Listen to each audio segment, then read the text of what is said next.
Assalamualaikum warahmatullahi wabarakatuh. Pada pagi ini kita akan membahas bab organisasi kehidupan,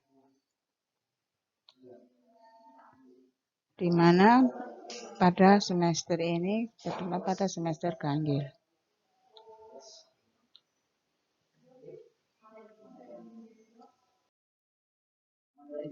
Organisasi kehidupan tingkat yang paling sederhana sampai ke yang kompleks pada sel tumbuhan, jaringan tumbuhan, organ tumbuhan, sistem organ tumbuhan, sampai organisme tumbuhan. Sedangkan pada sel hewan, jaringan hewan, organ hewan, sistem organ hewan, sampai organisme pada hewan. Itu merupakan peta konsep dari organisasi hidup. Kita membahas yang pertama mengenai sel. Sel pertama kali ditemukan oleh Robert Hooke bahwa sel merupakan unit terkecil. Jadi sel adalah terdiri dari cairan, sitoplasma, membran, serta inti sel atau bahan inti. Berdasarkan ada tidaknya membran yang melindungi nukleus, sel dibagi menjadi prokariotik, eukariotik. Prokariotik merupakan sel yang tidak memiliki membran nukleus, misalnya bakteri dan alga biru. Sedangkan eukariotik merupakan sel yang mempunyai membran, misalnya hewan dan tumbuhan. Pengertian dari sel adalah organisme bersel tunggal atau uniselular. Contohnya yaitu bakteri dan protista.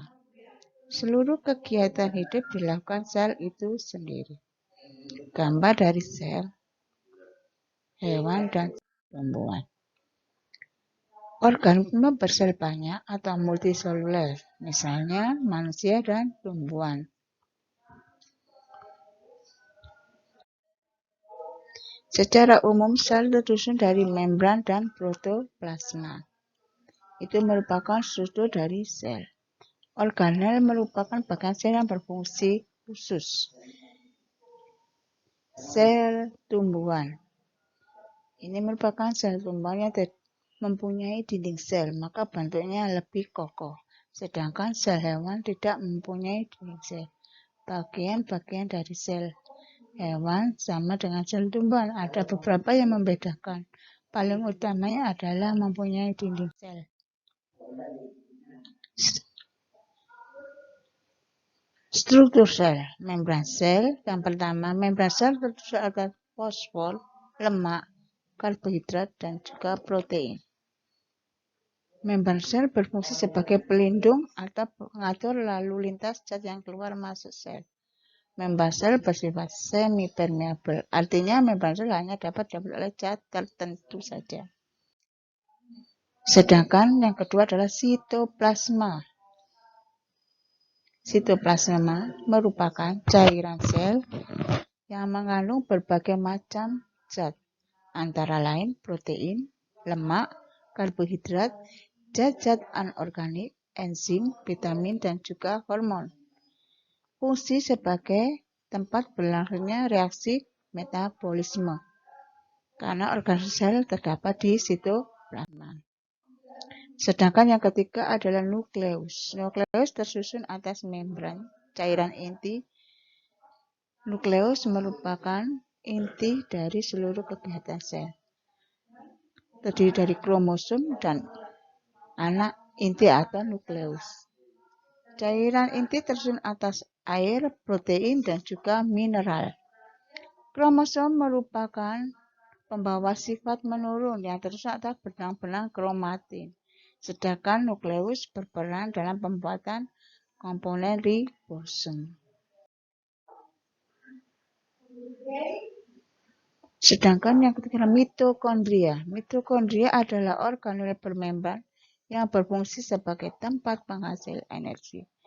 Semakin aktif suatu sel, semakin banyak mitokondria. Ini gambar dari mitokondria. Sedangkan yang keempat adalah ribosom. Ribosom terbentuk dari butiran-butiran. Ada yang menempel pada retikulum endoplasma dan ada pula bebas di sitoplasma. Ribosom berfungsi sebagai pembuatan sintesis protein. Retikulum endoplasma merupakan saluran peliku yang membentang dari inti sel menuju ke sitoplasma. Ada dua tipe retikulum endoplasma, yaitu kasar dan halus. Pada membran retikulum endoplasma kasar terdapat ribosom, sedangkan retikulum endoplasma halus tidak ditempeli ribosom. Ribosom berperan untuk membuat dan menyalurkan bahan-bahan yang dibutuhkan oleh organel-organel sel.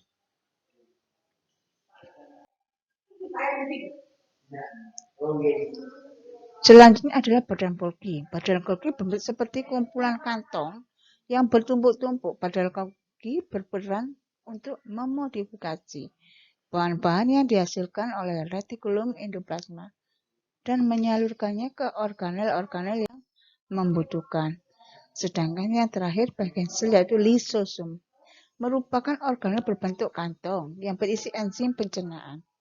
Lisosom sendiri berfungsi untuk mencerna zat sisa, makanan, atau zat asing. Jika lisosom pecah, enzim di dalamnya akan mencerna atau menghancurkan organel sel dan akibatnya sel akan mati.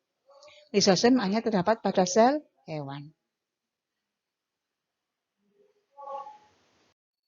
Sedangkan sentriol berperan dalam pembelahan sel. Sentriol hanya dimiliki oleh sel hewan.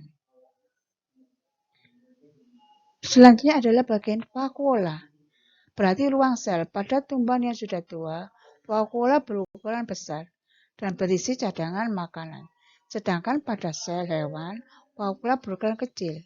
Pada protozoa, terdapat dua jenis vakuola, yaitu sebagai vakuola makanan, berfungsi untuk mencerna makanan. Vakuola kontraktil berfungsi mengeluarkan zat sisa dan mengatur keseimbangan air dalam sel. Plastida. Plastida hanya terdapat pada tumbuhan. Plastida memiliki pigmen tertentu. Kloroplas merupakan plastida yang berwarna hijau karena memiliki klorofil dan berperan dalam proses fotosintesis. Sedangkan kromoplas berwarna kuning karena memiliki pigmen xanthofil. Leukoplast berfungsi sebagai tempat cadangan makanan. Dinding sel. Membran sel tumbuhan dilindungi oleh dinding sel. Selain membentuk tubuh tumbuhan sendiri, dinding sel menjaga bentuk sel tidak berubah dan juga kaku. Ini adalah perbedaan antara sel tumbuhan dan sel hewan.